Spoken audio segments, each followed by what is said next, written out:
came on. Right. It was also slow as a roach. He was brilliant, absolutely fantastic. He had a crap season last year, but this season he's been brilliant. Yeah, and, he's a Warrington lad. He's a Warrington fan, and it's good. And he's really sort of wearing his heart on his sleeve and going for it this season. It's been good to see. Yeah. Was there any other particular highlights for you before I talk about some of Leeds' low lines? I mean the line obviously last minute. Yeah. Just that whole sort of period of that last few minutes was that throwing it around, and then we found that gap for Bryson Goodwin just to sort of power over, and then you think that's it, that's you done, and up to that point. Tyrone Roberts hadn't missed a kick. That was his first kick that he missed, and he'd had some touchline ones that it was like, considering we've got such a terrible record. Well, that's it. And he's got so one of my mates that is a Wire fan as well told me, I've never checked this if it's true, but he said he got like a 90 or 92% conversion record for kicking in the NRL. When he's never kicked up until a couple of weeks ago. I don't know if that's true. Sounds like a stretch. Yeah. Sounds like a stretch. I don't remember. I've watched a few Gold Coast Titans games, but I don't. They're like a team that I generally avoid if they're on the TV. So,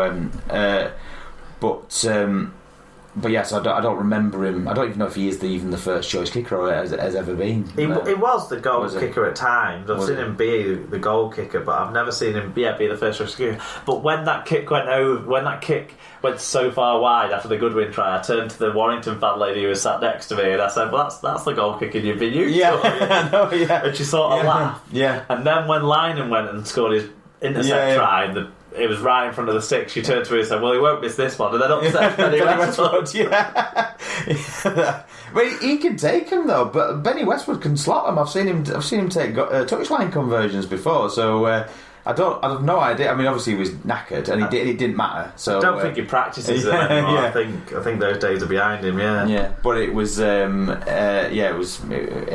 was party time by that stage. But sorry, just coming back to the line. So the Tyrone Roberts, who's been bang average all season, is not been our marquee player. Yeah. Our marquee player is Darryl Clark. He's our best player. He's our standout. Tyrone Roberts is and Josh Charnley probably. Charnley, absolutely.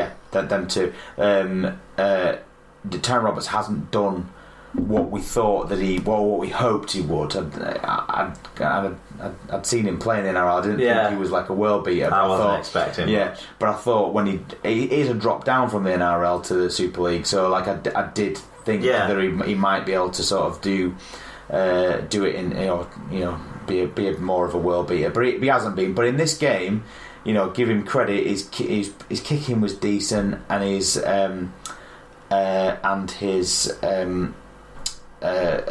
goal kicking was decent. Yeah. His in-game kicking and his goal kicking was decent. So you need to tell your mate that his goal kicking percentage 19%, 73.9%. He's a liar. So sorry. And last season in the NRL, he was kicking at 60%, which is about what Wire had been kicking. So that's probably why he didn't get the first rung at it. But at the minute, he's doing well. So we need somebody who can consistently get it through the sticks. You mentioned it, I think, on the last week's show about people practicing. Yeah. If we haven't got, people working on the things you're not good at. Yeah. Deck Patton used to be an awesome goal kicker. He doesn't. Well, he's got such a strong boot. I just never think his goal kicking technique. He's kind of one of those blokes who probably is so naturally gifted at kicking a ball that his goal kicking technique. He's probably never spent enough time on it. Yeah. Because it's similar to Matty Smith is another one I've sort of put in this bracket. They don't seem to have a repetitive action. It seems a real strain for them for making their action repeat over and over again. Whereas when you watch the very best kickers of all time, you watch someone or someone like Sinfield as well. They're so it's like consistent in what they do. The process is always the same, aren't they? It's just like the process is always the same. Yeah. One thing I enjoyed was the decline of Carl Ablett. If ever I've seen I wanted to talk to you about this from a Warrington perspective in a second, because if ever I've seen a player go on a year too long, the club he's at, it feels like that's Carl Ablett. It doesn't feel like he's a top tier. Well, he's not at a top tier Super League club right now, and that's evident. But yeah, there was a period in the second half where they were sort of pretending almost that they were still trying to fight for the game leads, because they were offloading, but basically him and Walters were just offloading to each other right in front of him. It did nothing. There was no defenders around, no, because it was so slow, so crap, so like pointless. And he just seemed, with everything he did in this game, he seemed to sap his own energy far more than he sapped anyone else's around him and in the opposition side with what he was producing in this game. I think similar kind of things we're seeing from Brett Ferris on the other side of the pitch too. It just shines a light on where Leeds are at with some of these blokes that are the other side of 30, and it just feels like they've not got the mix of that squad right whatsoever this season. And then when those blokes start getting injuries too, they really are bouncing back for them. It's not right. But the reason why I bring it up in terms of a wide perspective, I read this morning Ben Westwood wants to go on another year. And watching Ben Westwood this year, he's had a few cracking games, and I've sort of thought, this is a good way to go out for you on your career. He shouldn't do another year. What do you think? It's a tough one, to be honest with you. When we were doing shit last year, I thought that because Ben Westwood wasn't playing that well either last year, and I thought that they might, because I assume he earns decent money. Like I don't know. Well, he re-upped just for a 1-year deal this year, didn't he? So maybe he's taking a cut. But I remember, when I first started going to the games, somebody telling me that he earned, like, he was like one of the top earners in the club, and he was earning decent money. So, but that was actually the same guy that told me about a 92% kicking percentage. Double source that guy. On minimum wage. But so I thought that free up his salary cap and maybe give him a coaching role, because I think there's a lot to. He's a great personality, and I think or some sort of a role within the club. I think he deserves that. He's obviously earned a right to go on and do something with it. With Warrington behind the scenes, but he's come back this season. Ring like the bells at the local cathedral, or he's not a looker, but he's come back this season and smashed it. And in the same way that Jamie Jones Buchanan was written off and then came back and played some blinders last season. You could, it's that sort of like that perfect moment where you can still do it and everybody thinks it's amazing because you shouldn't be able to at your age or whatever. But if it goes on next year, it'll probably like foul his legacy in some way, but well, he can't. You can't foul. Yeah, you can't foul. Especially if he goes with another cup. I just think. But I think sometimes these players maybe need to take I know it's a short career, and he's probably going to earn more playing next year, even if he takes a cut, than he would earn outside of rugby right now, possibly even. But I just think sometimes these players need to have a think about really when they want to end the career. Some of them can't have that opportunity to, like Sean O'Loughlin can't fucking retire. There's no chance. We need him too much. But some people can do that, and I think Westwood probably is playing a bit part role now, but he's really revelling in it this season. He is. He's getting spelled. And when he does come in, he's effective. I mean, he knocked on. Like he made a few mistakes again in this game, but he's an important player, and he lays a platform, and he does. He still can do it, and he finds the space between defenders, and he can find his feet really quickly, and he's got a bit of grubbiness about him. And that before. And so he is a good player, and I'd hate him to go out and feel like he'd been in some way shafted by the club, and that it'd be nice for him just to turn around and say, that's me done, like in the way that Ellis did last year at Hull. He started out at the same time as him, and he just like lost. He was like, I'm done now. You don't know what his financial situation is like. He might need to play, to pay his mortgage, and what's your? I suppose the final thing on this game, was it Wyer's most complete performance of the season, and does it make you really confident for what's to come? I think I was probably more Well, it's hard to say. I think I was more excited when we played Leeds at Ellen Road and at Ellen Road, not Ellen Road, at Headingley.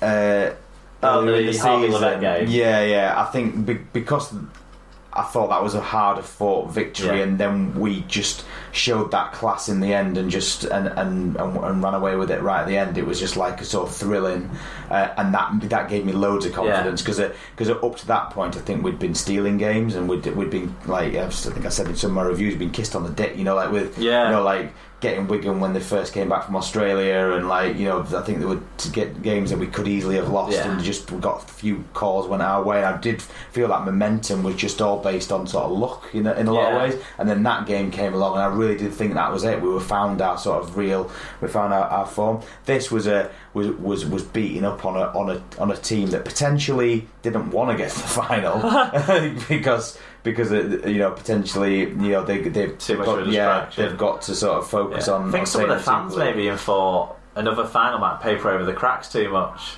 Potentially, and an aging team, a team that's got you Jamie Jones, Buchanan playing at loose forward, and Carl Ablett and Brett Ferret, and like people are injured, and Richie Myler who's not. Yeah. It isn't a great team. It's Leeds, but the players in them shirts aren't. There was one Leeds player that did stand up. I thought the captain Singleton showed a lot of pride for being in that position. Okay. There's one thing I wanted to touch on from the semi-finals that I meant to mention in the first game. I don't know if you've seen this story coming out. The story about Kenny Edwards, the moral vacuum, causing a bit of aggro with the St Helens fans. Right. No. So apparently he'd kind of gestured towards them to be quiet when Catalans had taken a bit of a lead at some point during the game.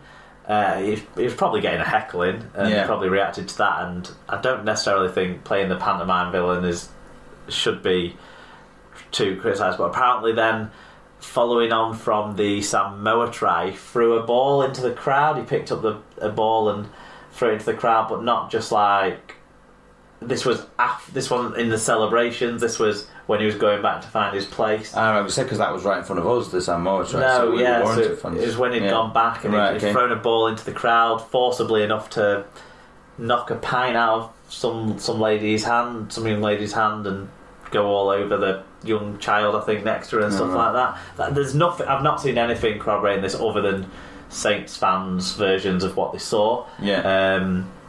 I didn't see it myself, and it would have been in the area I was sat, but a lot further down, and maybe a little bit, maybe 20 metres or so up the touchline. But I didn't notice any fumble on it myself. But if it did happen, it wouldn't be a shock, would it, with Kenny Edwards? No, he's a guy who doesn't seem to understand how to be emotionally mature about what's going on around him. So we'll wait and see if anything comes of that. But hopefully the people who were involved, because I think one of the kids was a young kid, 4 or 5 years old, hope they've not been put off by the experience and all of that. Or put off by Barba's performance, which was like going to be the thing. I mean, I don't know what I sort of didn't really touch on it, but I mean, he didn't play that well last week either against Warrington, and he was invisible for most of this game. I don't know what Saints managed to win at Wigan without him.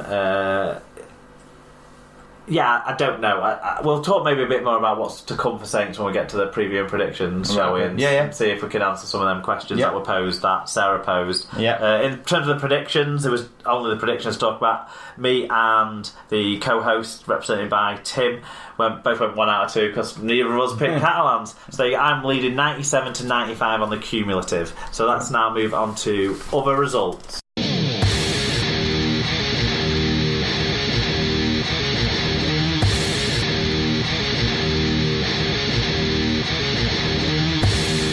Other results time now, sponsored by jkmartwork.com. Check out jkmartwork.com where you can buy prints, canvases and more of James's stadium paintings. All UK Super League clubs are covered, and a couple of clubs outside Super League too, as well as football stadiums, cricket grounds and more. JKM Artwork can help you find the perfect gift for the sports fan in your life. It's a Women's Challenge Cup. Now obviously you were just back from Corfu, or just on your way back from Corfu still when this was going on in Warrington. There was the Shield final first. That finished Bradford 44, Stanley 16. I think that final scoreline looks kind of what we would have expected